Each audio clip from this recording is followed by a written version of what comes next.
créature de la nature. Il y a des instincts que nous ne devons pas perdre. Ouais, mais l'eau est quand même un peu fraîche, là. Je suis un animal, hein. C'est ça. Envoyez.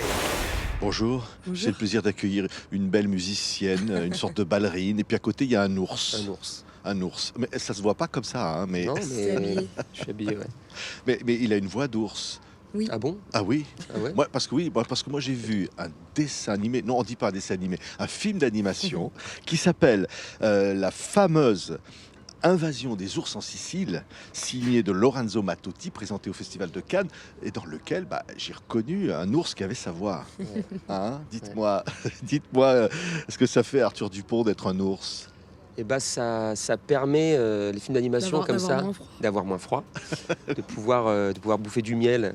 Des tonnes de miel sans qu'on te dise mais t'en bouffes un peu trop. Non mais ça permet de...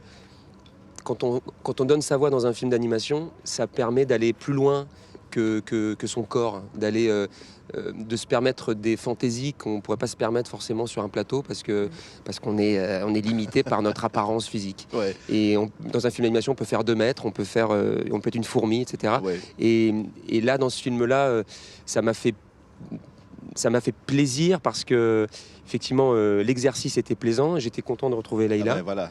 Oui, parce qu'alors elle, c'est Almerina. Hein. Alors, Leïla, un personnage de film d'animation, c'est merveilleux comme ça, de donner sa voix à des personnages animés. C'est merveilleux. Et puis comme, pour reprendre ce que disait Arthur, je peux plus malheureusement jouer de jeune fille de 5 ans, ni de 15 ans. Donc il y a que dans un film d'animation qu'on peut... Et puis on peut s'amuser avec la voix. Alors c'est à la fois flippant parce qu'effectivement c'est Almerina qui a 5 ans et Almerina qui aurait 15 ans. Je dis qui aurait, parce qu'on comprendra quand on verra le film. Oui, le film. Mais en tout cas, c'était... oui, c'est assez plaisant. Et puis, surtout, là, c'était différent du doublage. Alors, j'adore, moi, faire du doublage. Là, c'était différent parce que ils sont vraiment partis de nos voix pour créer les personnages. Donc, c'était assez créatif comme travail. Et puis, travailler sous l'œil de Lorenzo et Thomas aussi, Thomas Midguin, ça a été... c'était très joyeux. Et puis, on a eu la chance, effectivement, de se retrouver. Du coup, on se connaissait. Du coup, on avait moins... on était plus à l'aise pour tout de suite. On n'a pas perdu de temps.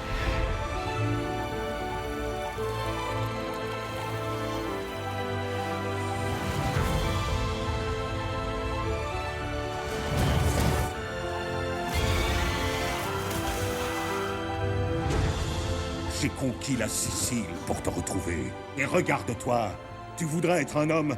Tu n'es même pas un ours. On est dans cette Sicile envahie par la neige avec ses ours, hein, le papa ours, le fils, et puis ils vont être embarqués dans une aventure qui va peut-être les conduire au sommet du pouvoir. Mais il y a les hommes en face. Hein. Ouais, le film, c'est la rencontre de 2 mondes. Le monde des animaux avec une harmonie. Il y a Léonce qui joue mon père dedans, qui est le roi des ours et qui va chercher son fils. Qui va le rechercher parce qu'il s'est fait enlever par des humains. Et c'est ce passage d'un monde à un autre, ce passage aussi de codes, et ensuite on en adopte d'autres, des codes des humains. Et c'est cette rencontre-là qui génère des conflits, qui génère de l'incompréhension. Et ça parle beaucoup je trouve, des conflits qu'on peut voir dans le monde. Ça parle beaucoup des conflits qu'on peut avoir avec soi-même. C'est-à-dire qu'on peut aussi avoir un instinct qu'on ne retrouve pas, qu'on a perdu et qui par moment revient. Et c'est là où on sent qu'on tient le bon bout. On se dit, putain, là c'est moi, là c'est mon essence. C'est tout ça que peut dire un film d'animation comme ça, Leïla. Hein. Ah oui, ça parle plein de... Ça évoque plein de sujets actuels. Mais je pense que d'ailleurs c'est la raison pour laquelle Lorenzo voulait absolument faire ce film. Et c'est vraiment pour petits et grands. Alors les grands comprendront des choses que les petits comprendront pas encore.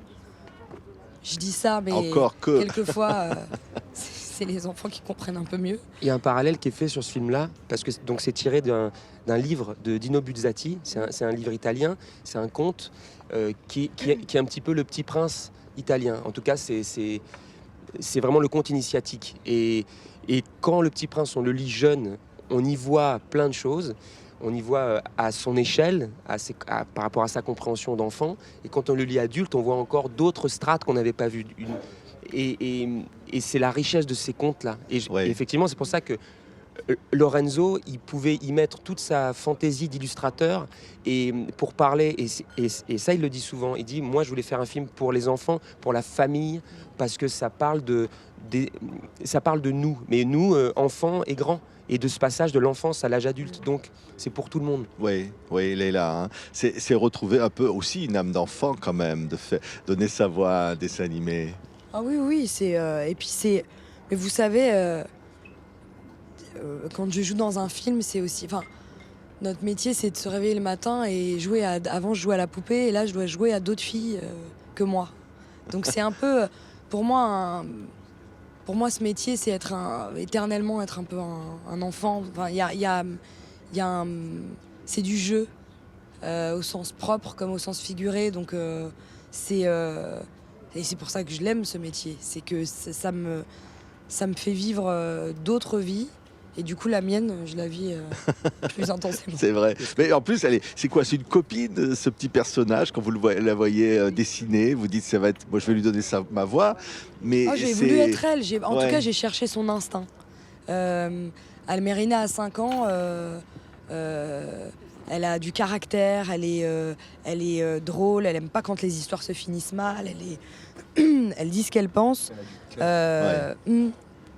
Et Almerina a 15 ans, du coup c'est un peu la même, mais qui a grandi.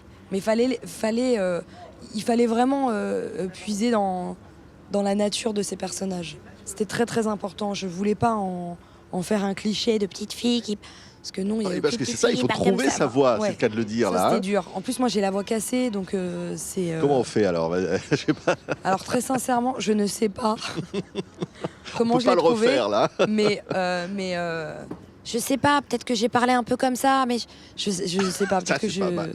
Ah tiens, elle va nous faire l'ours. Ah, attention l'ours. Non, mais moi la voix de l'ours, elle est un petit peu plus haute que la mienne.